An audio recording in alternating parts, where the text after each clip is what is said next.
Good evening. It's Friday. Happy Friday to everybody coming on. I'm just getting you up on my phone because I can't see the comments. All you have to do to comment is to click the link at the top of this. That isn't there actually, what I'm just looking at. Okay, doesn't matter. I've got you on my phone. So, the reason this live's called what it's called, is because in sort of personal development, and a lot of the time when I'm talking about stuff, we hear phrases like, oh, hang on, I always do that every time. Is because this phrase, in alignment with who I really am, like in the truth of who I really am, it sounds like a really woo-woo, wafty bollocks, as my friend would say, like statement, like the truth of who I am. Like, what does that actually mean? So I decided to write some thoughts about what I thought that was. So say hi if you're coming on, because I can't see comments here, but I'm going to say hi here. And I want to be able to say hello. Hey Mel, how are you? Hey Nikki, lovely to see you. I hope you've got something, some drink, some tea, coffee, fizz, gin and tonic, whatever you're having. It's Friday. I've just been laughing my head off. I watch, I love Would I Lie to You? I think it's so funny. Lee Mack's brilliant. So I watched that before I came on to get into the vibes. So back to what I was saying. So basically, I wrote down some notes about what that actually meant, because I wanted to define it. Because as I move into, hey Rachel, as I move into, hey Hillary, moving into my new program, All Woman, I wanted to do some lives that were around really what that program was going to be about. And this whole statement of, stepping into the truth of who I am, or I am, acting in alignment with the truth of who I am, like, what does that actually mean? So I wrote down some notes, but there were so many options for that. Hey, Emma. Oh my God, the glam squad up here. You look amazing. Thank you, Laura. To be fair, I did put my face on because I felt a bit meh today. So I thought, I'm going to put my face on so I feel better. Hi, Lauren. Hey, Kerry. Good to see you all. Hey, Anne. Good to see you all. So I wrote some notes and I wrote loads of options. And what I realized is that I separated it into three categories. So tonight is category 1. And so, hi, Damien.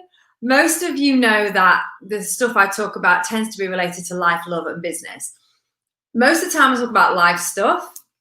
I'm talking more about the love stuff and going to be talking more about the business stuff. But in hey Kerry, in sort of relation to business mindset and all that kind of thing. So I broke it. I was going to do this all in one live, but I thought this is going to be too long. It's Friday night, I want to just get in, give you some value, and then get out. So you can get on with your Friday. So I wrote down 3. I gave each pod, the life, love, business, I gave myself 3 things. And I wrote down 3 statements that I believe to be true. Now, these are how I interpret this statement. It doesn't mean it's the way. It just means it's my way of interpreting the statement of what that means. Hey, Jenny! Yay! Jenny's from Canada. Well, she's not from Canada. She's in Canada. Hi. So it's really my interpretation of what that means, because sometimes I mean, I don't know about you, but sometimes, if you're in personal development or you read a lot or you watch a lot of stuff and people say these statements, you're like, I don't actually know what that means. Like, it sounds cool. Like, I'd quite like to be in alignment with the truth of who I am, but I have no idea what that means. So this is my interpretation. So I've written 3 statements for life, which I'm going to talk about tonight. And then I've also done an alternative statement, as in what is not not in line with the truth of who you are. So the opposite of the statement. And you will recognize yourself in either statement. And so, hi, Beth. So what I want to do is just read those statements out, talk about them. There's only 3. We're going to do life tonight. Then next week, we're going to do 2 more. We're going to do love, relationships, and then business. And using that as the sort of banner statement. So this is going to be a 3-parter. So the first statement is this, and I've put it in I've said I, but obviously you would say it to you. So the first statement is this: I live in a way that makes me happy. And it's only based on my desires and the desires of those close to me and not influenced by others. The opposite of that is you live an obligated life. So that statement to me means that because I care about myself and those closest to me, I care about what I want because I matter. And so obviously you matter. So you care about, hey Gemma, hey Tracy. So you care about what your life, you care about what you do, what social arrangements you go to. You don't just say yes because you think you should. You know, I talk to a lot of women and I'm freezing. I've got like shivers. I don't know if anyone else is cold. I've got my jumper on. Hey Louise. So I speak to a lot of women and the one of the banes of a lot of women's life is that they feel so obligated. Like, you know, I didn't really want to, I didn't really feel like it because I was tired, but I had to go, you know, I had to go and show my face, or, you know, what would they have thought if I hadn't have gone? And their whole life, you know, 60 to 70% of their week, hey Siobhan, sending you a huge hug. Most of their week is taken up by obligation.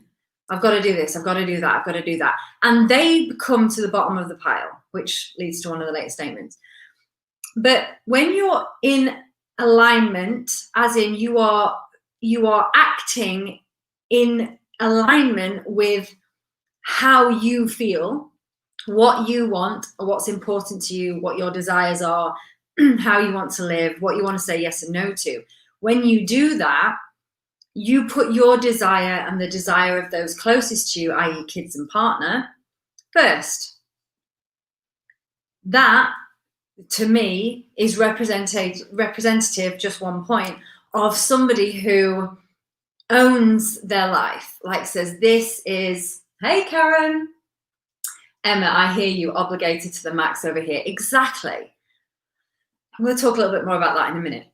So imagine if you took away the obligation. Like, if you think about it, what is obligation? Like, obligation is, what's underneath obligation is fear of judgment. If I don't go, they're going to think this.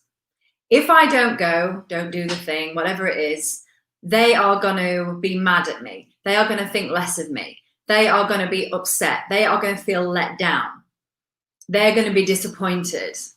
And as a human being, the last thing we want to do is let people down, you know, them feel disappointed, be judging us, all that. So obligation is just stopping any of those things happening. Now, obviously, there is politeness.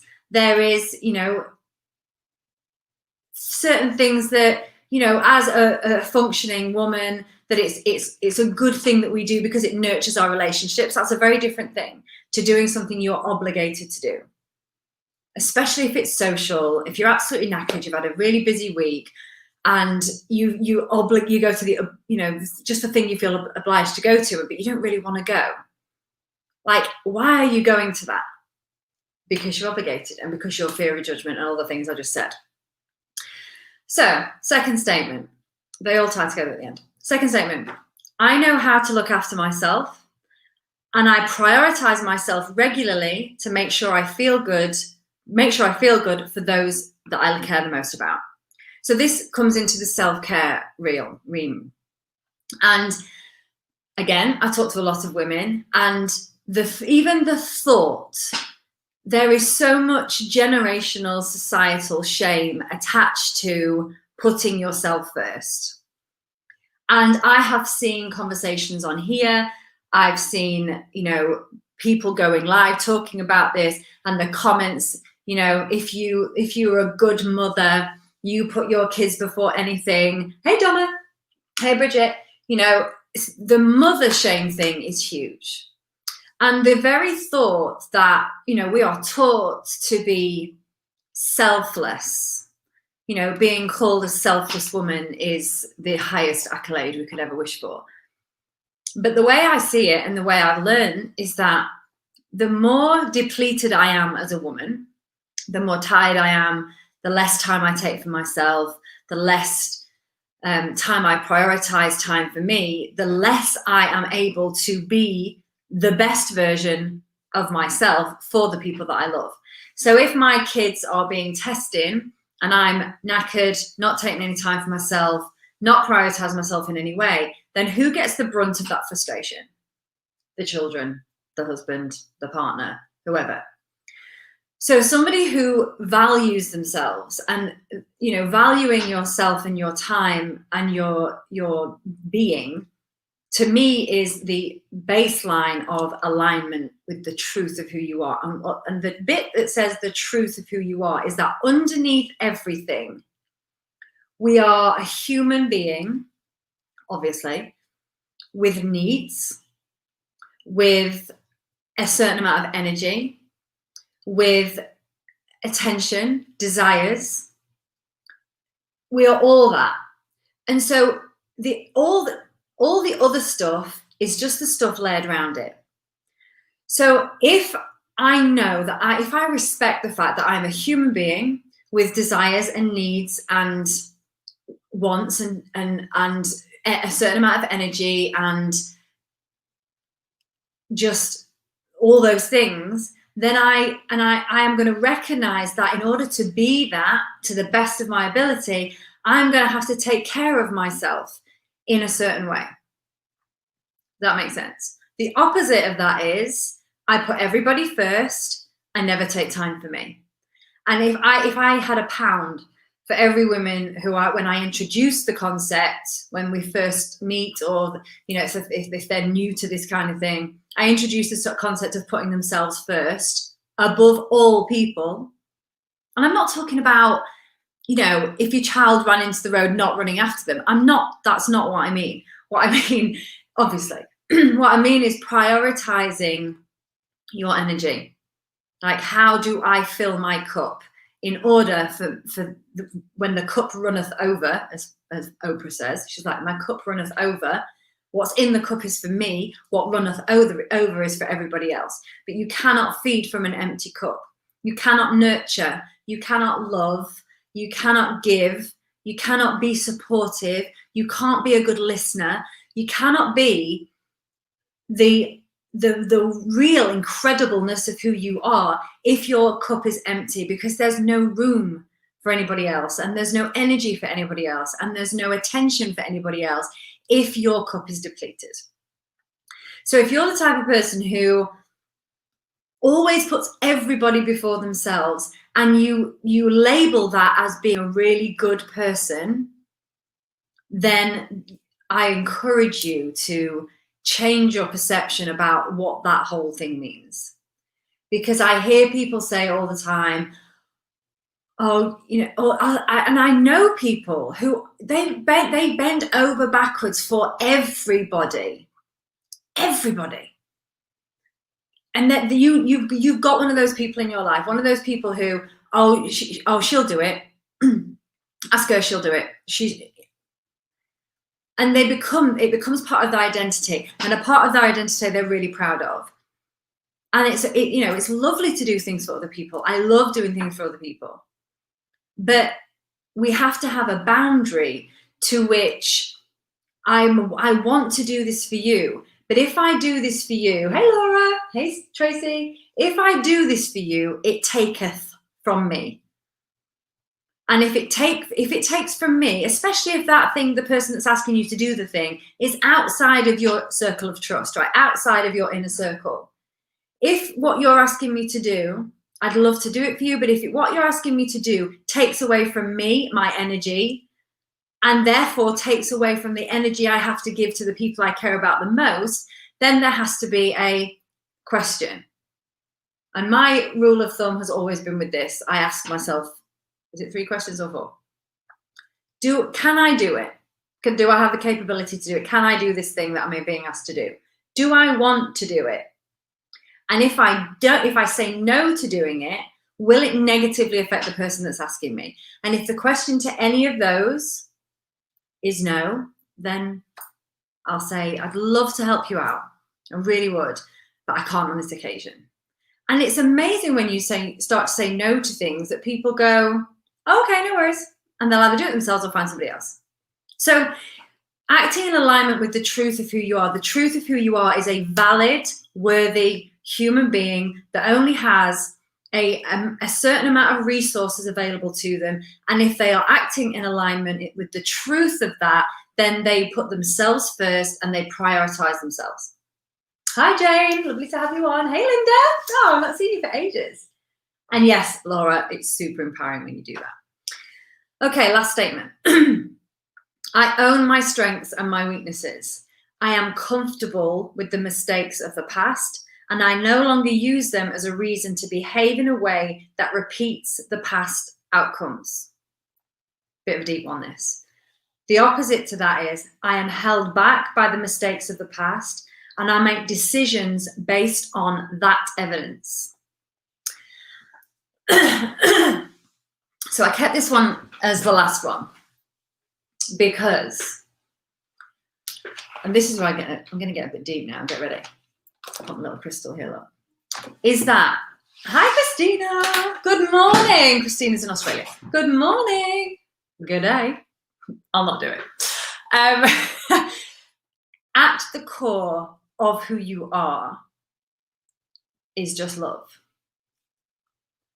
Think about it. Like all your resentments, bitterness, guilt, shame, anger, self-criticism, all that has all been born from your experiences as a human. Those experiences were external.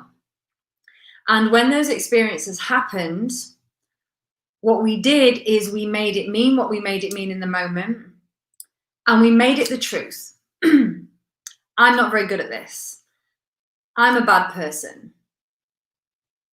I'm not brave enough to do that. All external. And I have a phrase that I use quite a lot, and there is no truth in the moment, meaning that I am not going to make a decision.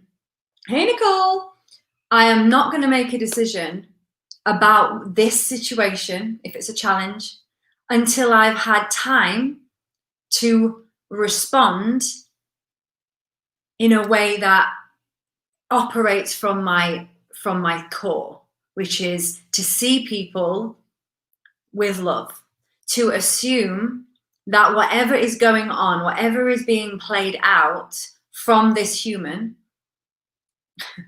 I keep referring to them as humans because for me, there is a separation between behavior and self. Like the truth, the absolute meaning for me is of the truth of who you are is love. Is you if you can see through that lens and feel through that lens and see the humanity in somebody else or a situation, that is acting in alignment with the truth of who you are. And if you are acting in alignment with that, then you put yourself first because you understand how precious that is.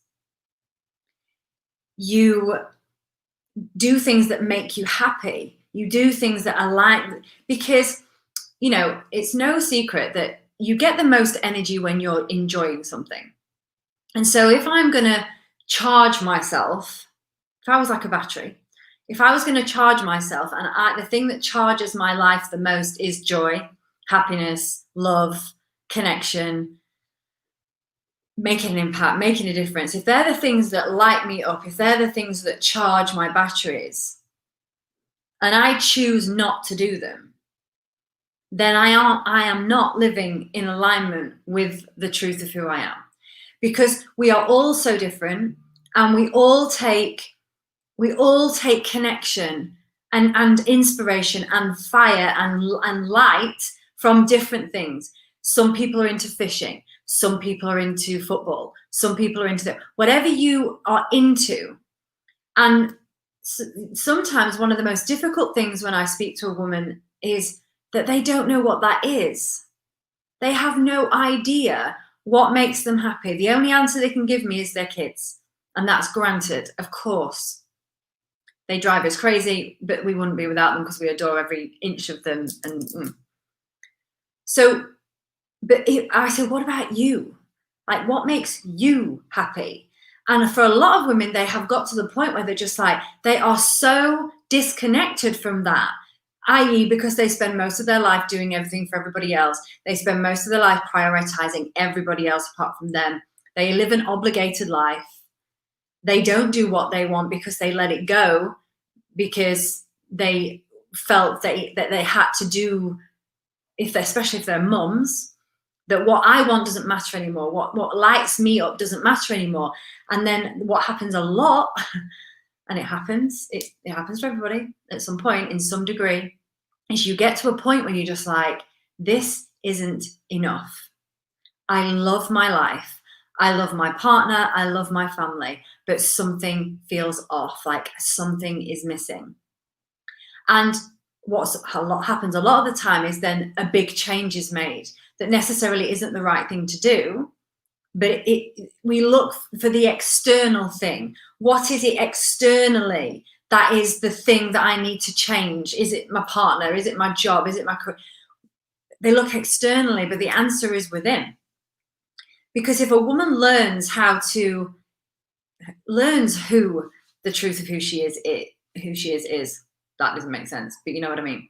Like, if you know what that is, then the life you live becomes better. How you feel in the life you have without necessarily having to change anything external changes. So I'm going to be talking a lot more. So I'm going to do these 3 lives this week. Does that make sense? Like that, to me, that's the essence of being happy. Like, all the external stuff doesn't make you happy. Happiness makes you happy. And if you're happy, it means that there is a peace, a calm, a connectedness, a bliss about how you feel. And that the basis of that is love. And if you imagine it, I'll finish on this. All the things you resent, and we've all got them, and me included, all the resentments, the bitterness, the hurt, the guilt, the shame, all the things. If I could go and all that would be gone, how would you feel? How would you show up in your relationship? How would you show up? What would you attempt if you didn't have any resentments and fear and guilt and all the things that come along in life? Like, what would you do? How would life be different? How would you feel about yourself? And if the answer to that question intrigues you, then I encourage you to stick with me for the next week for these 3 lives, and then also to register for my masterclass. So I'm going to do I'm doing an all-woman masterclass. And if you want the link to register for it, you can just comment, for want of a better word, comment all woman in the comments, or you can DM me for the link. I think it's on the 14th. Hang on a minute. Yep, on the 14th and 15th, you can click the link to register when I send it to you. Because my all-woman program is about, I have identified there is 4 quadrants to being a wholehearted, aligned, happy woman. There are 4 elements to that need attention. And 2 of them, most people will be aware of. And the other 2 that aren't tapped into enough, I think, are the missing pieces to why most women don't feel, they just feel lost. Happy, okay, fine, but there's something that could be richer in their life. And in our masterclass, I'm going to be dipping into the one each thing for me, the first 2 quadrants, and then the next 2 will be the following night. So if you're interested in learning more about that, then you can just tag comment all woman below, or DM me for the link, and I'll send you the link and you can register, and then we're all ready to go. So that's it. It's Friday evening. I don't want to keep you too much. I actually went on longer than I thought I would. So the next one is going to be about alignment in your relationships, in your love, in your romantic relationships. Like, what does an aligned woman, how does she show up in her relationship? So I've got 3 statements for that. And then the last one, in your business, how do you show up in your business if you're an aligned woman? Yeah? Okay. Awesome. Okay, so let me check if I'm not missing. No. Okay, my lovelies, that's it. Thank you for listening. Have a beautiful weekend. And I will speak to you next week. Mwah. Bye.